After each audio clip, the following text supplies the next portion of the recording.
Graça e paz sejam multiplicadas em nome do Senhor Jesus. Agora é o momento da palavra de Deus. Eu gostaria que você não saísse agora do seu lugar, não conversasse com o seu irmão que está ao seu lado, não levantasse para perder tempo. Fique bem atento. Ouça a palavra de Deus nesse momento. Nós vamos tratar de um assunto aqui na Igreja Batista Jardim Marquês sobre divorciei e agora é o tema da nossa mensagem. Nós aqui temos a liberdade de pregar a palavra de Deus sem mistura. Não temos compromisso com homens, mas temos compromisso com a palavra de Deus. E se Deus o trouxe à Igreja Batista de Jardim Marquês é porque Ele quer você ao céu. Nós vamos abrir a nossa Bíblia em Mateus capítulo 5, verso 32. Porém eu vos digo que todo aquele que repudiar sua esposa, a não ser por causa de fornicação, causa que ela cometa adultério, e todo aquele que se casar com ela, que é divorciada, também comete adultério. Vejamos as 7 passagens do Novo Testamento que lidam com o assunto e que categoricamente afirmam a indissolubilidade total do casamento enquanto o homem e a mulher dessa união estão vivos. Sem querer tomar alguns atalhos, evitar ofender pessoas que têm interesse pelo assunto, nós vamos direto a esse tema. O Novo Testamento ele trata do divórcio e do novo casamento.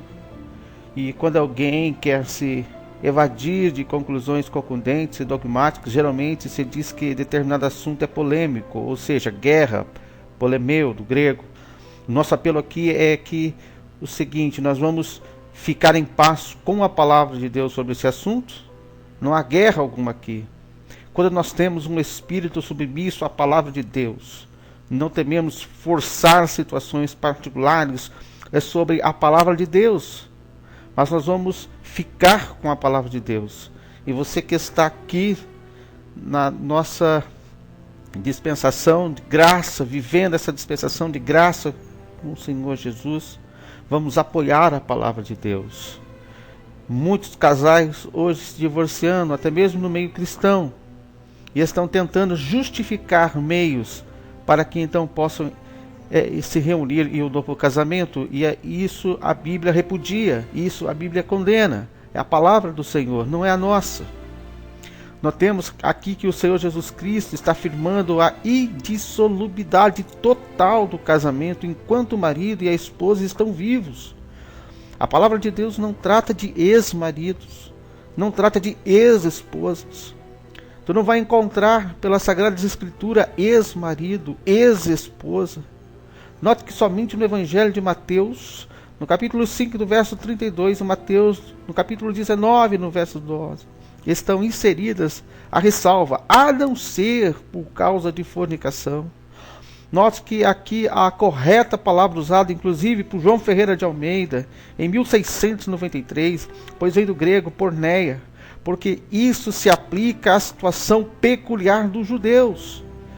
Veja que no verso 5, veja que no verso 1, lá do capítulo 5, a quem ele estava se dirigindo, à multidão e aos discípulos. Esta foi a exata situação que inicialmente José pensou erradamente de Maria. Os fariseus também cometeram esse erro, mas de forma blasfema, em João no capítulo 8, verso 41, acusando o Senhor Jesus como sendo nascido de fornicação, ou seja, porneia. E de não adultério, moiqueia. Note que em Mateus, no capítulo 1, no verso 20, o anjo dirigindo-se a José chamou Maria de tua mulher, ou seja, esposa. Embora o casamento não tinha sido celebrado e consumado, ou seja, eles ainda não tinham se tornado uma só carne. Meu irmão, muitos hoje estão procurando se abster do casamento, se separar e constituir uma nova família. Mas isso é um erro grave, porque o que Deus une, nenhum homem pode separar. O que Deus une, o homem não pode dissolver. O que Deus une, o homem não pode destruir. Ambos são uma só carne. Para Deus, o que é casamento? Para Deus, casamento se constitui em 3 situações. Fique atento, não saia do seu lugar. Ouça a palavra de Deus. Para Deus, o casamento ele se constitui em 3 atos. Primeiro, o homem deixará a casa de pai, casa de mãe e se unirá à sua mulher. Ou seja, tem que ter a voluntariedade do casal, se despojar, sair da casa dos pais.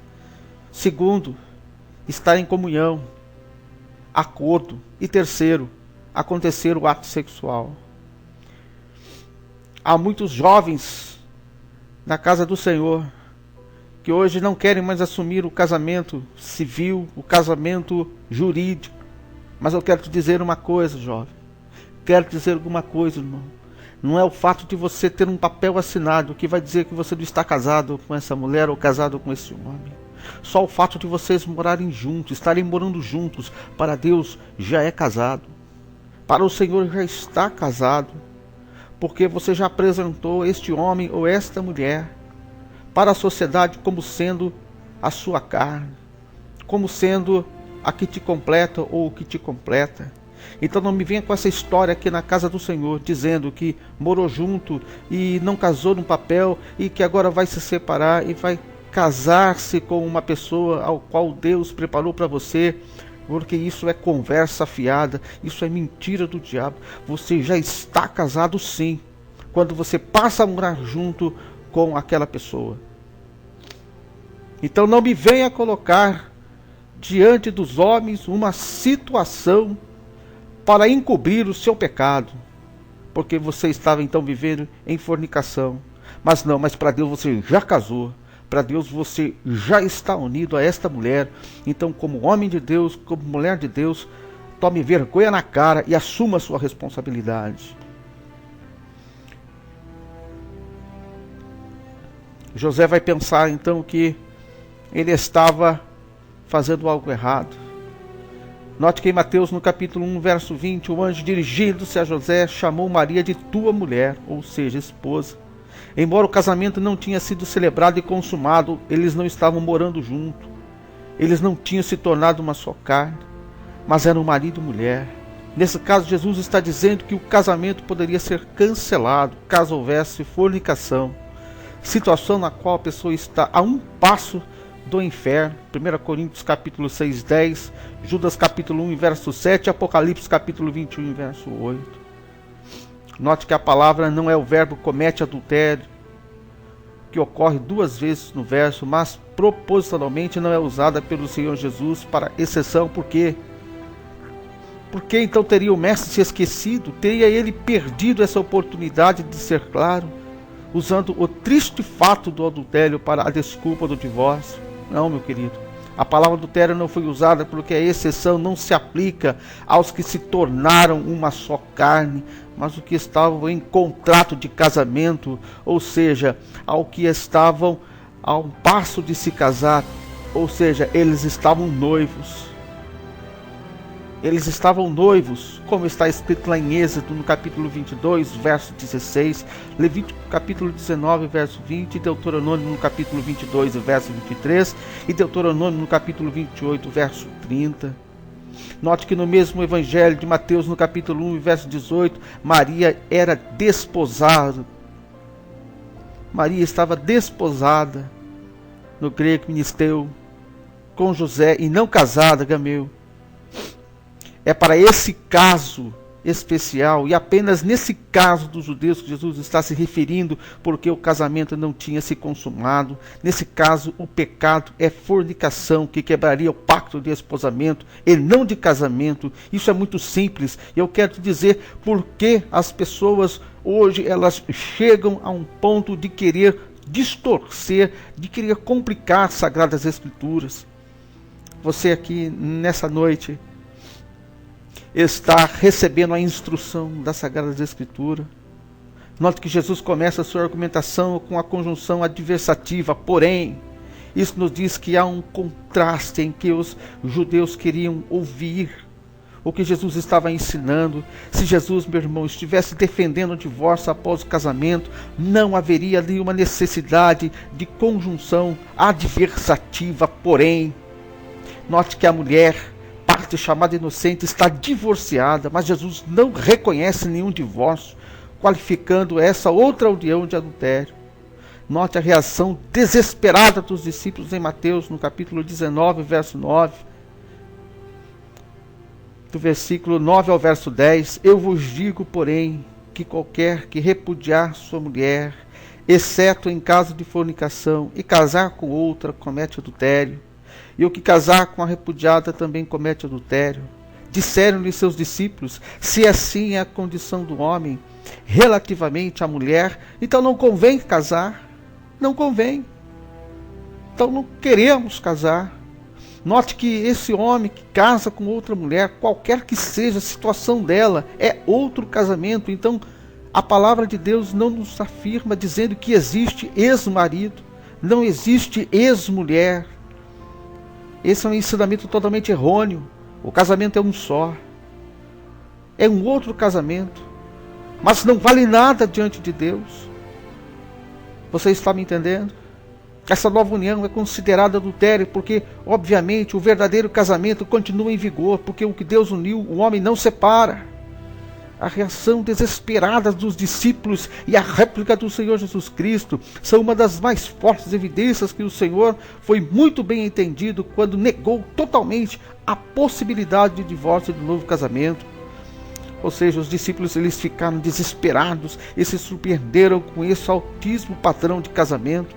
Em suas mentes, o divórcio e o novo casamento eram sempre uma opção, mas para as Sagradas Escrituras, para aquilo que Deus proclama, para aquilo que Deus faz, é uma única opção, não é uma via de duas mãos. Uma vez casado, meu irmão, é casado para sempre. Uma certa feita, um homem chegou para mim e perguntou, pastor, eu quero me divorciar. E no seminário nós aprendemos a fazer a oração do divorciado. Eu disse para ele, ajoelha. Ele disse, eu quero me divorciar porque eu quero me casar novamente. A minha mulher me traiu, a minha mulher saiu de casa, mas agora eu quero casar novamente. Eu disse para ele, esteja ajoelhado que eu vou orar para você. Então eu comecei a orar, Senhor, este homem, ele quer se divorciar. E ele quer constituir uma nova família. Mas pelas tuas sagradas escrituras, ó Deus, o Senhor só dissolve esse casamento, ó Pai, através da morte. Ou então o Senhor leva ele, ou então o Senhor leva ela. Ele disse, então, para, que negócio é esse? O Senhor está pedindo minha morte? Eu falei, é claro. Para o novo casamento, a única possibilidade é ou você morrer ou ela morrer. Aquele homem saiu dali frustrado, por quê? Porque ele estava tentando encontrar uma meia saída, mas não existe meia saída. A única dúvida que eles tinham era se podia ser por qualquer motivo ou apenas em caso de adultério. Quando Jesus fechou essas duas portas, eles ficaram pasmos.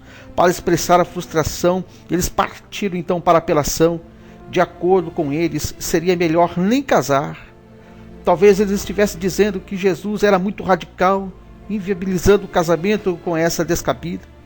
Era uma alta exigência, mas o Senhor Jesus, então, ao invés de conceder a verdade, como fazem esses pastores irresponsáveis, que aconselham pessoas a se divorciar e casam divorciados, não cedeu 1 milímetro e afirmou que nem todos têm a competência espiritual para entender o assunto, mas apenas aqueles a quem foi concedido. Ou seja, o problema não está no casamento e suas divinas implicações, mas no pecado de rebelião do homem, que sempre corrompe o plano de Deus. O foco está sempre no eu, o foco não está na outra pessoa, o foco é só eu, venha eu sou importante, eu preciso, eu necessito. Note que os discípulos distorceram o que Deus disse lá em Gênesis, no capítulo 2, verso 18. Deus disse, não é bom que o homem esteja só. Aqui os discípulos dizem que não convém casar.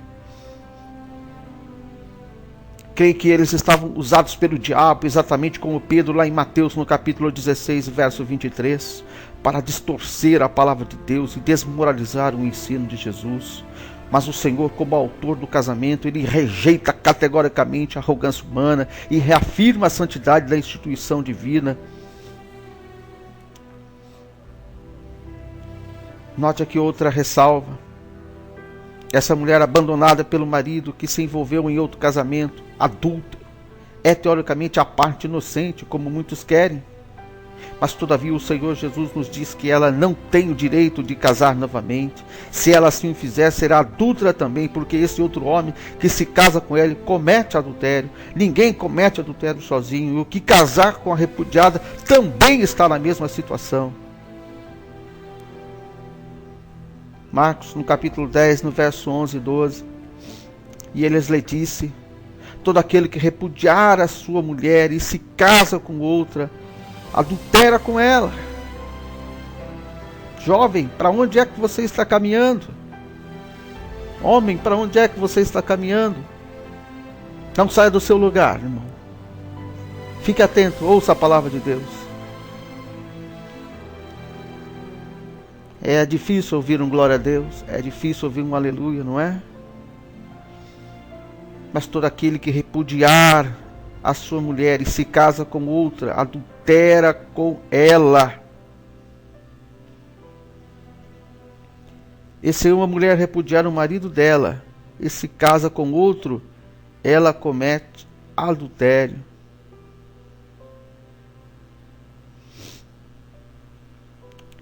Qual é o seu pensamento hoje, meu irmão? Será que você está com esses pensamentos?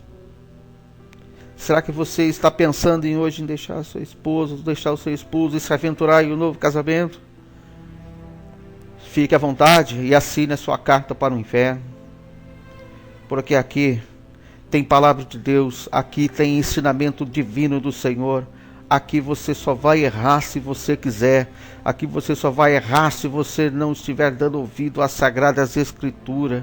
Porque, meu irmão, o Evangelho é esse. Ele é puro, ele é santo, ele é transparente. Aqui eu não dou volta com você. Ninguém vai andar 40 anos no meio do deserto com você para tentar explicar a palavra. Não, aqui nós falamos a verdade como ela é.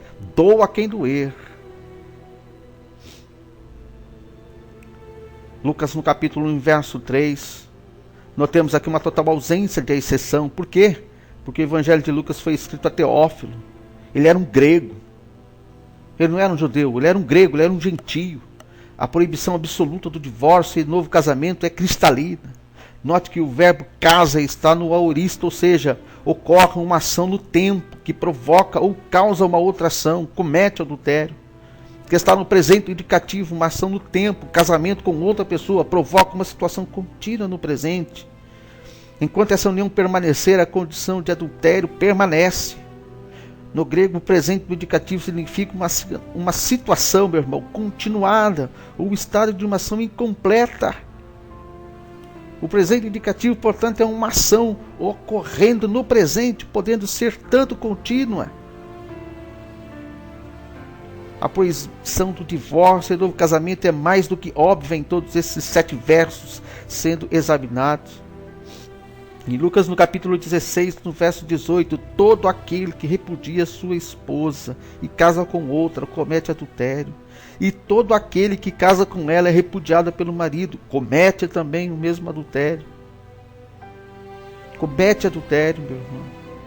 Está na voz ativa e no presente indicativo. Romanos no capítulo 7, Paulo escreve no verso 2 e 3, porque a mulher que tem marido está ligada pela lei ao marido dela enquanto estiver vivendo, mas se o marido morrer, está livre da lei do marido. De sorte que enquanto estiver vivendo o marido dela, se ela se casar com outro homem, ela será chamada de adúltera, mas se morto o marido dela, ela livre está daquela lei, de modo que ela não é adúltera, ainda que ela se case com outro homem. Que coisa interessante. Essa mulher casa novamente com outro homem, estando o seu marido ainda vivo, no capítulo 5, verso 1.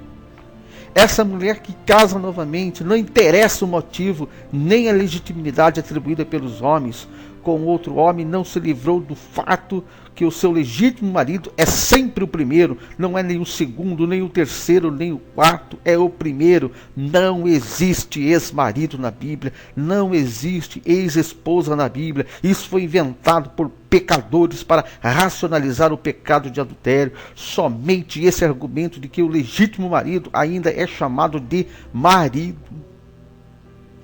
Apesar da mulher estar divorciada e casada com outro, derruba por terra toda a tentativa inútil de dizer que a nova união é reconhecida por Deus. Não, Deus não reconhece essa nova união. A nova união, ela é reconhecida por Deus, sendo a essa mulher aplicado o título de adúltera. Ela tem 2 maridos agora. Veja o verso: se o divórcio é válido e anula o casamento, então esse versículo estaria totalmente errado na sua afirmação, mas está escrito que a palavra de Deus, ela é inerrante, ela não se contradiz. Tudo isso, meus queridos, no que nós estamos tratando hoje, é para que você tenha a revelação das Sagradas Escrituras e não se aventure. Não se aventure. Deus não quer que você vive nesse estado pecaminoso. Deus não quer que você vive nesse pecado arrebatador da graça do Senhor. Note que no versículo 4 do capítulo 5 de Mateus, note que a condição é enquanto ele estiver vivendo e não enquanto ele for fiel. Ah, mas ele se divorciou porque ela o traiu. Ela se divorciou porque ele o traiu. O caso aqui não é enquanto ele ou ela for fiel, mas enquanto eles estiverem vivendo.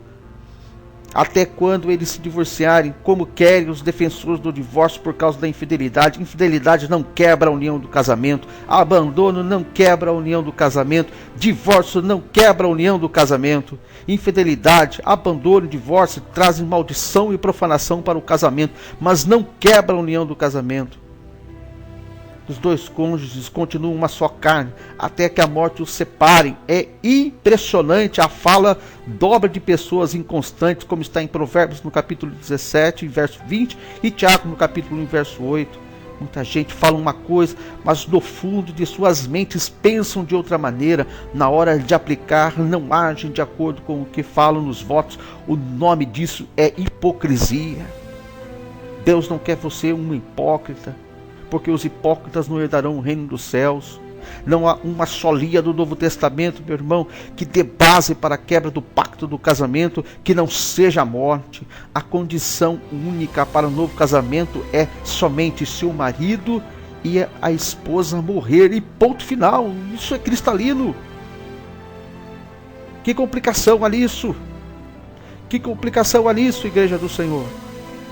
Uma pergunta que sempre surge: qual o conselho que se deve dar para uma pessoa que se divorciaram e recasaram? Isso é um problema de cada um que tem que resolver por si só.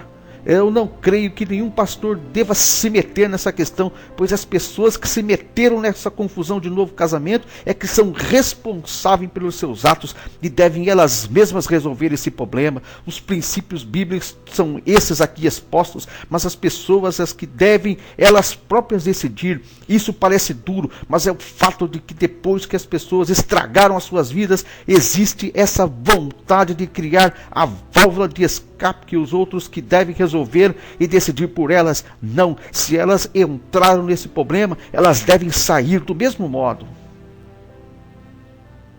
É duro essa palavra, mas é real, é verdade. Existe uma tendência de jogar o abacaxi nas costas do pastor, mas aqui nas minhas costas ninguém vai fazer salada de fruta, não.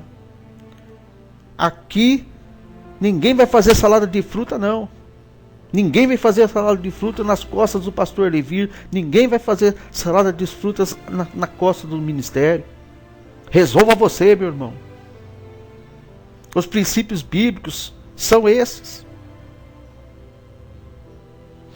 E depois, se os problemas aumentam, e eles irão aumentar, o pastor que é o culpado. Nada disso. Quem se meteu na confusão é que são os culpados. Resolvam. Não são maduros. cair numa armadilha de aconselhar divorciados é uma fogueira que todo pastor deveria evitar. Pessoas divorciadas e recasadas não devem ser aceitas nem como membros, muito menos servir no ministério da igreja local. E o que nós vemos por aí? Púlpitos repletos de pastores divorciados, de adúlteros. 1 Coríntios capítulo 5, do verso 9 ao 13. 1 Coríntios capítulo 6, verso 10. Gálatas capítulo 5, do verso 19 ao 21. Por isso as igrejas devem ter pesada carga de ensino sobre a família e concentrar o ministério em aconselhamento preventivo, tanto para jovens como para casais. Mas o que vemos hoje são mensagens raquíticas, mensagens fraquíssimas, que ensinam um homem a querer ganhar tesouros nessa terra, mas não ensinam a abster-se do pecado, da imoralidade, que é avassaladora dentro da casa do Senhor. Por isso as igrejas, elas devem ter pesada carga, meu irmão, de ensino. Tem que ensinar, pastor. Você, meu irmão, tem conversado com seu filho e com a sua filha de que o divórcio é inerente, o divórcio não pode acontecer dentro da família de Deus e fora dela também, na sociedade? Você tem que conversar, meu irmão. Você tem que conversar, minha irmã. Perigo. Tem perigo por aí. 1 Coríntios, no capítulo 7, verso 11. Se, porém, se apartar, que fique sem casar, ou que se reconcilie com o marido, e que o marido não deixe a sua mulher. Caso haja, meu irmão, separação entre marido e mulher, e essa é uma possibilidade e até uma necessidade em caso específico, há somente duas opções: que fique sem se casar ou que volte com ele, porque o amor de Deus tem que ser maior que qualquer problema que ocorra ou aconteça na face dessa terra. Nada de divórcio ou novo casamento. Note que para ela e o marido devem se reconciliar. É óbvio que ao marido também é terminantemente proibido recasar. Pessoas irresponsáveis, quando se divorciam, mal esperam secar a tinta do papel do divórcio humano, que nada vale para Deus, e já se aventuram em um novo relacionamento. São adúlteros, estão fechando definitivamente, muitas vezes, a porta para a reconciliação. Isso impede a única solução bíblica de restauração em caso de arrependimento. Notemos que o verso 15, a expressão nos chamou para a paz, não tem nada a ver com recasamento, que obviamente seria uma contradição no verso 11, mas fala do crente estar livre de qualquer culpa sobre as obrigações conjugais, caso o descrente o abandone. Mas não te dá a nova oportunidade de se recasar. Não existe recasamento, não existe um novo casamento nessas situações. 1 Coríntios capítulo 7, verso 39, a mulher casada está ligada pela lei todo o tempo que o marido vive, mas se falecer o seu marido, fica livre para casar com quem quiser, contanto que seja do Senhor. Note aqui que o advérbio de tempo enquanto, ou a expressão sinônima é usada todo o tempo, cronos, que o seu marido vive. Aqui vemos que o assunto da ligação da mulher com o seu marido está submetido e transportado para uma única dimensão, que é a do tempo. Ou seja, não há nenhuma escapatória, nenhuma outra circunstância que anule esse casamento durante o tempo em que seu marido esteja vivo. Novamente, meu irmão, nada de divórcio e recasamento. Marcos capítulo 10, verso 10 ao 11, Lucas no capítulo 16, verso 18, Romanos no capítulo 7, verso 3, 1 Coríntios no capítulo 7, verso 11.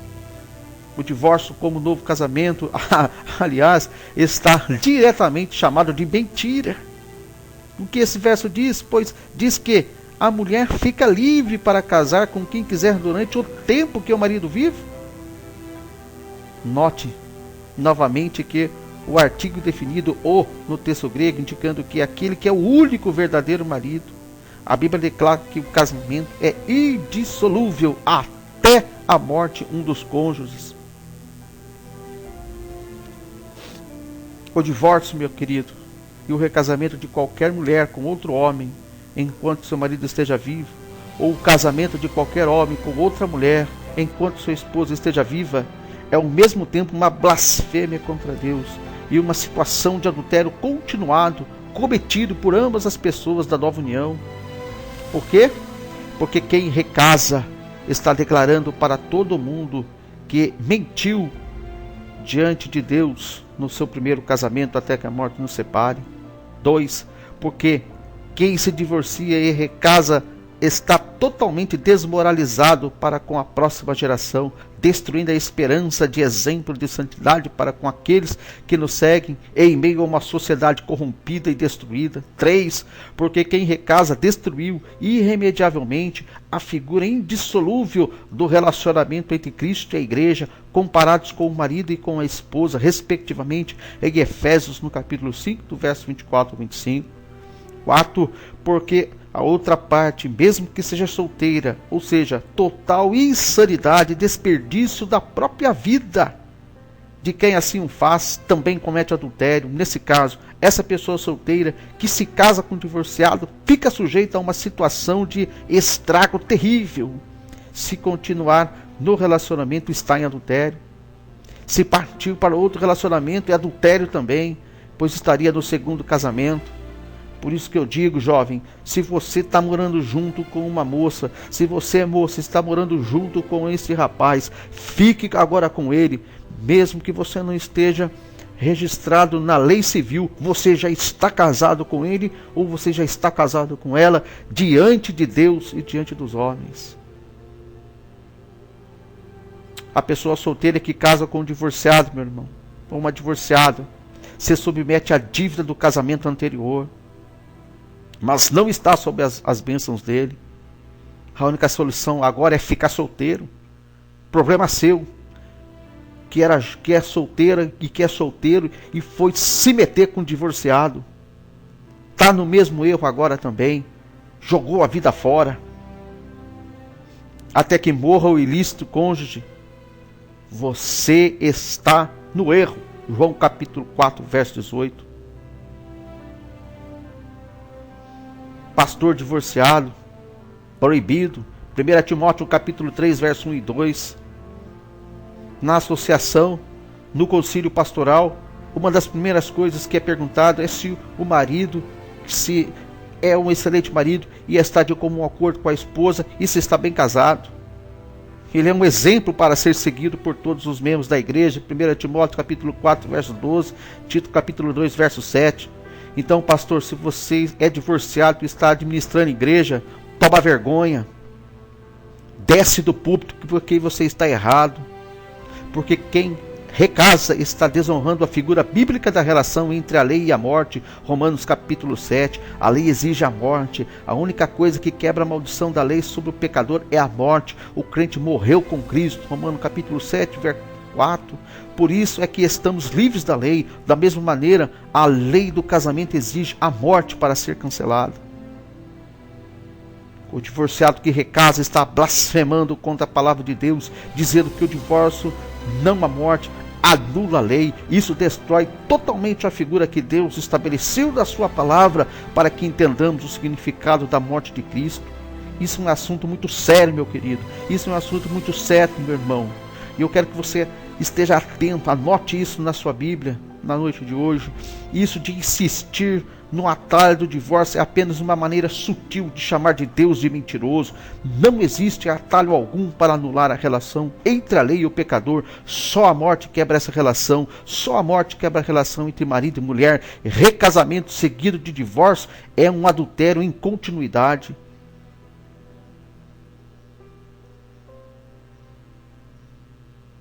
A parte inocente tem direito de divorciar e se recasar?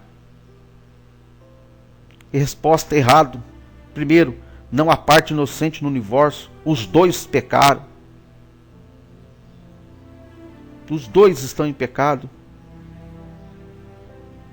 Eles casaram por comum acordo.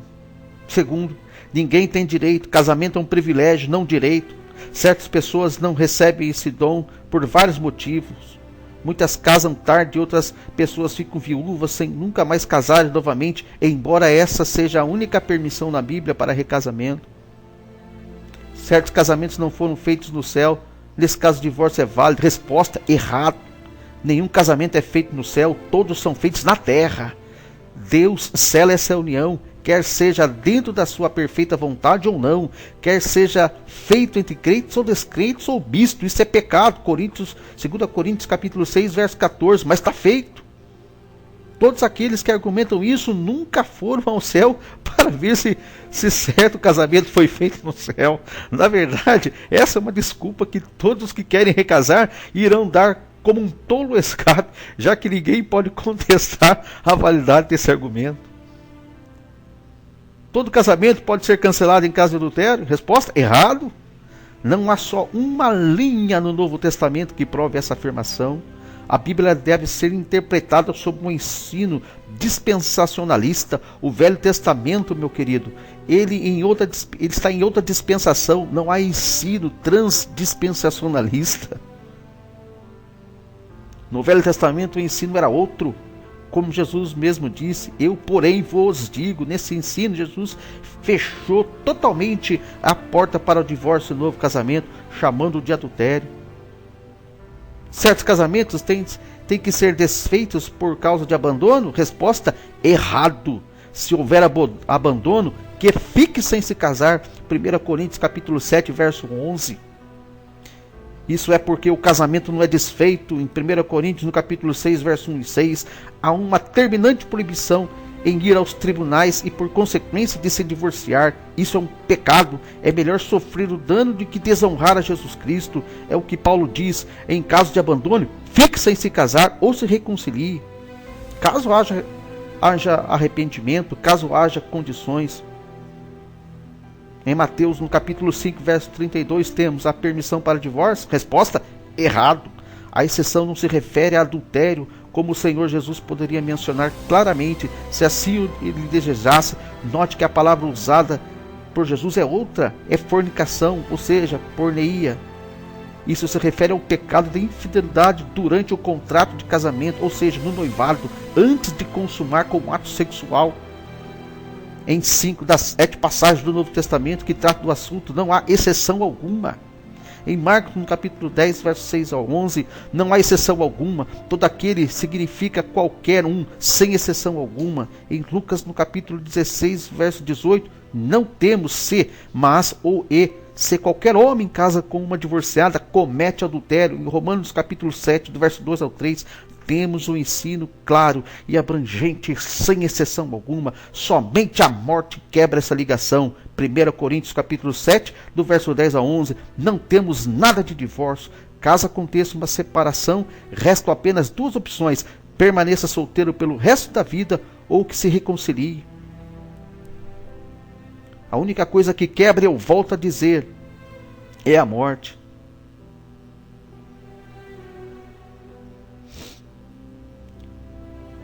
Eu espero que você nessa noite saiba. Tem muitas escolas teológicas ensinando por aí que isso é possível. Mas eu quero dizer que a verdadeira escola, que o verdadeiro seminário, ele ensina contra essa doutrina depravada de Satanás, que divórcio é permitido. As escolas, muitas escolas por aí abrem exceções, dizendo há casos e casos. Não, há um só caso, irmão. Jesus é a palavra. Está tudo errado. Isso não interessa. Não interessa porque é tradição humana, porque mesmo que não fosse, pertence a outra dispensação, porque refere-se aos judeus, porque o Senhor Jesus rejeitou ambas. Depois que uma mulher casa com um segundo homem, não poderá voltar ao primeiro nunca, se formos viver diante da lei. Resposta: errado. Isso se refere a outra dispensação, é na lei. No Novo Testamento, essa reconciliação é ensinada em 1 Coríntios, no capítulo 7, verso 11. Isso, aliás, é uma única maneira lícita dessa mulher poder viver maritalmente enquanto seu marido legítimo esteja vivo. É viver com ele. Não importa se você casou 1, 2, 3, 4, 5. O primeiro marido é o que vale. Lembremos novamente para fixarmos: enquanto estiver vivendo o marido dela. Romanos 7,3. O expediente de exigir que uma mulher recém-convertida, meu querido, que já passou por 2 uniões, que volte ao primeiro marido. Isso só traz desgraça, um casamento após o outro. Desgraça é viver em adultério continuado. O marido dessa mulher é o primeiro, tem que voltar com o primeiro. Ah, mas agora eu sou uma recém-convertida, eu sou um recém-convertido. Eu estava lá no pecado, agora eu posso casar de novo. Negativo. Ainda estando fora da presença de Deus e agora conhecendo as Sagradas Escrituras, agora que você deve voltar com o primeiro marido e agora que você deve voltar com a primeira esposa, porque agora você conhece as Sagradas Escrituras. Não tem essa agora, não, que agora eu estou na igreja, agora eu posso me casar. Não. Deus não aceita isso. Não podemos aceitar mais isso.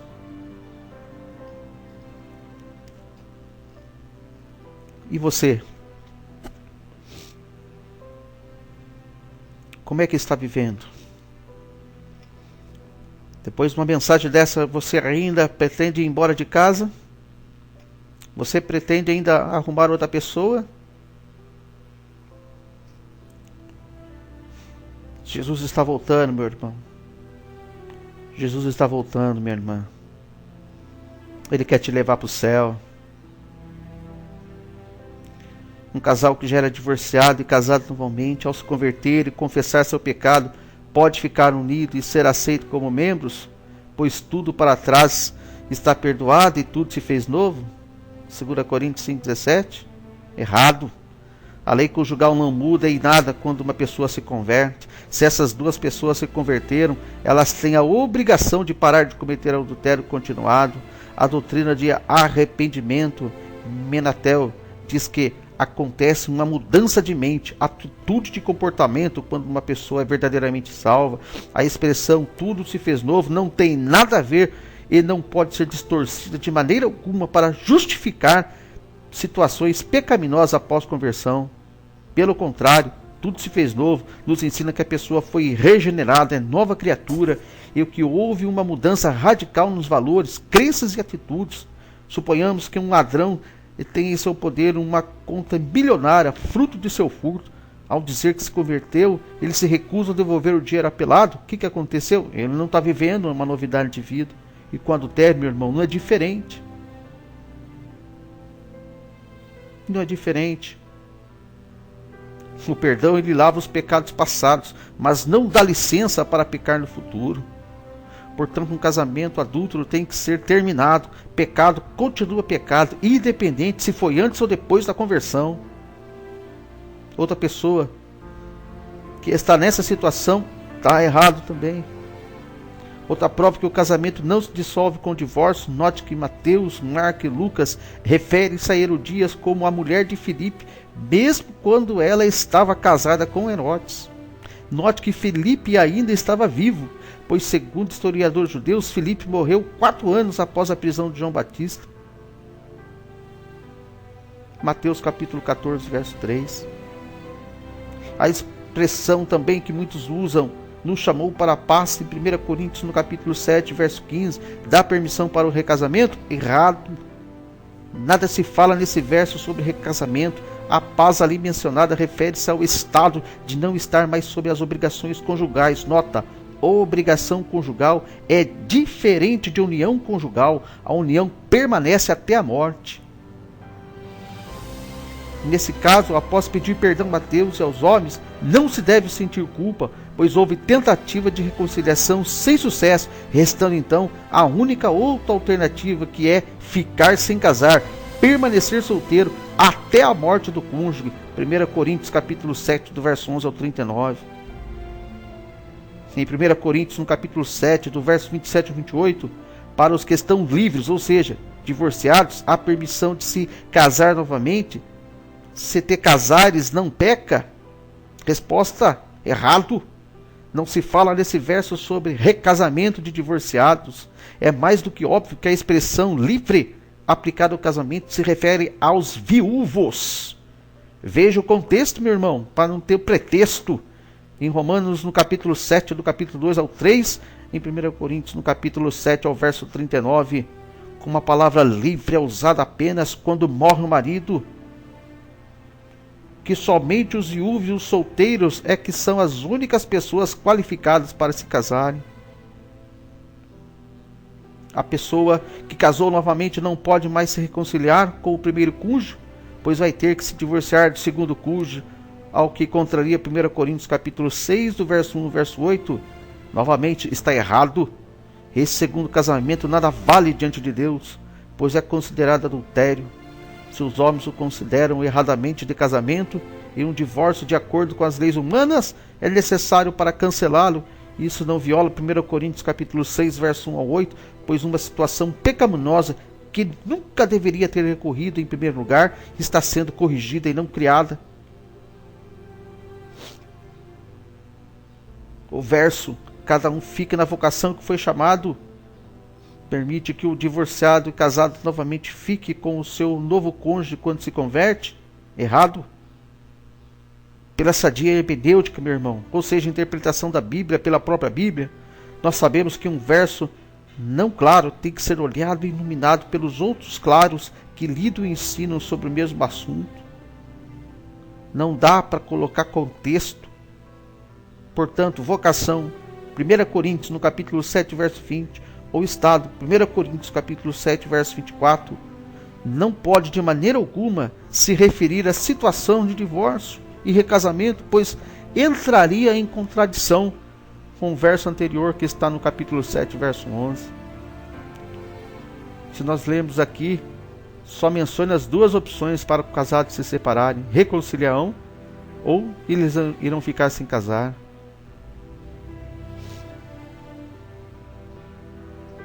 Se você não se reconciliar, então que fique só.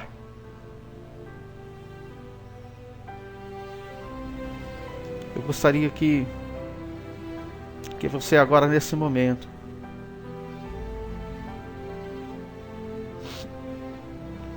você fizesse uma reflexão dentro do seu coração.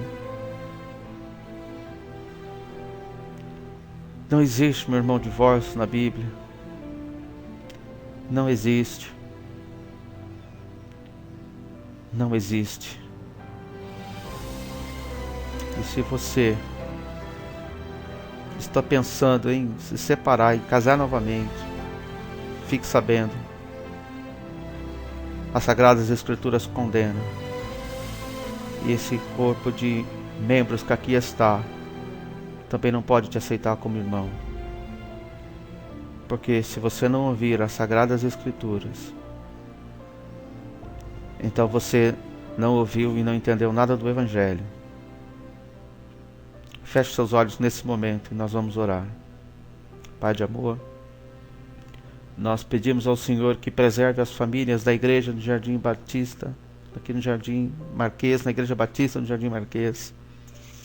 Que o Senhor possa, ó Deus, estar cuidando de seus corações. Ó Senhor, reafirma, ó Pai, fortalece o coração dos casais aqui na Igreja Batista no Jardim Marquês. Senhor, que os jovens que estão pensando em se casar, ó Deus, que eles possam fazer compromissos sérios com o Senhor. Que eles venham ter um compromisso sério com o Senhor. Em nome de Jesus, nós oramos, ó Pai, agradecidos de tudo que o Senhor tem nos feito. Em nome de Jesus, amém.